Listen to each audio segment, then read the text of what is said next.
Hello, I'm Sebastian. Welcome to Neen Natree's podcast. Today I will summarize and review the book.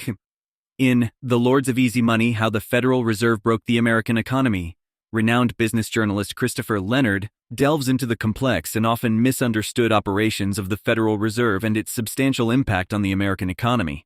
Leonard meticulously traces the Fed's path through recent history, focusing on its decision-making and policies that have, according to him, significantly altered the landscape of the U.S. economy, often not for the better.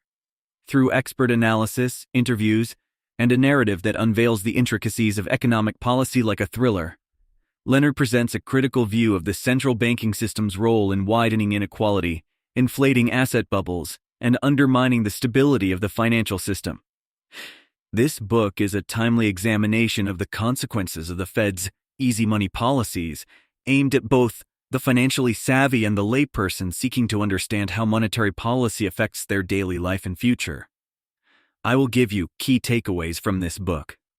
Firstly, quantitative easing and its impact. Quantitative easing, QE, is a form of monetary policy where the Federal Reserve buys government securities or other securities from the market to lower interest rates and increase the money supply.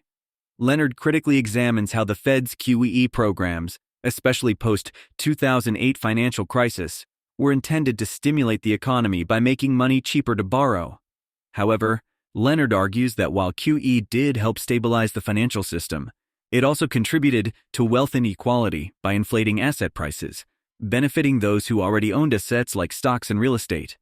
Additionally, by keeping interest rates low for a prolonged period, the Fed encouraged riskier investments, fostering conditions that could lead to financial bubbles and instability. Secondly, the Fed's role in income and wealth inequality. Christopher Leonard highlights the growing income and wealth inequality in the United States, pointing to the Federal Reserve's policies as a contributory factor. The book illustrates how decisions taken at the highest levels of monetary policy disproportionately benefit the wealthy, who are more likely to own stocks and other assets that appreciate in value due to low interest rates and quantitative easing. This exacerbates the wealth gap, as lower-income individuals who predominantly rely on wages do not benefit equally from these policies. Leonard suggests that these dynamics have also affected social cohesion and trust in institutions, as more Americans become aware of the uneven playing field. Thirdly, asset bubbles and financial instability. Leonard dedicates significant attention to analyzing how the Federal Reserve's policies have contributed to the formation of asset bubbles, posing risk to financial stability. By keeping interest rates at historically low levels, Leonard posits, the Fed has inflated the prices of assets, like real estate and stocks, beyond their fundamental value. This creates a wealth effect, leading to increased spending based on perceived wealth, which can abruptly reverse if asset prices decline. Leonard warns that these bubbles, when they burst, can lead to economic downturns, as seen in the 2008 financial crisis, and argues that the Fed's policies have made the economy more susceptible to such shocks.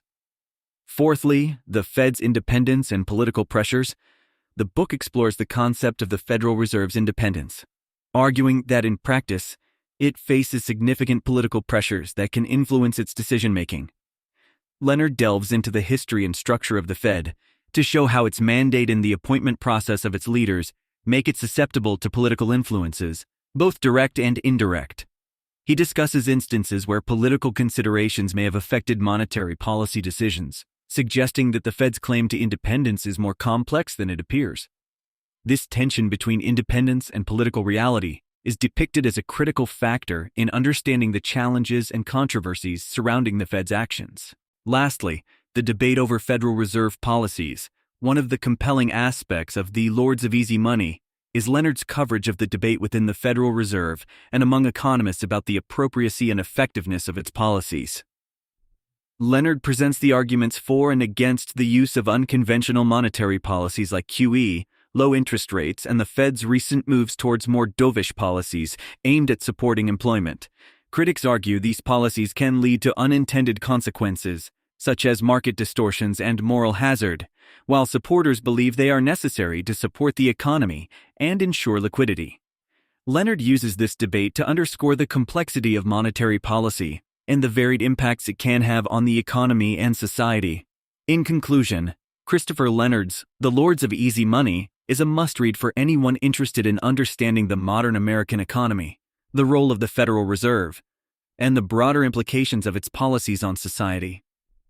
Through his incisive analysis and captivating storytelling, Leonard reveals the complexities of monetary policy and its far-reaching effects on inequality, asset bubbles, and financial stability. This book will particularly benefit those with an interest in economics, policymakers, financial professionals, and engaged citizens seeking to comprehend how decisions made at the highest levels of financial governance impact the economy and, by extension, their own lives. Leonard's critique serves as a cautionary tale of the pitfalls of current monetary policy and a call to reconsider how such policies can be aligned more closely with the broader objectives of economic well-being and equality. Ultimately, this work is a compelling narrative that challenges us to think critically about the power and influence of the Federal Reserve and the future direction of the U.S. economy. If you would like to support Christopher Leonard, you can buy the book through the Amazon link I've provided in the podcast description. After reading the book, please let me know what you think and share your thoughts. See you around.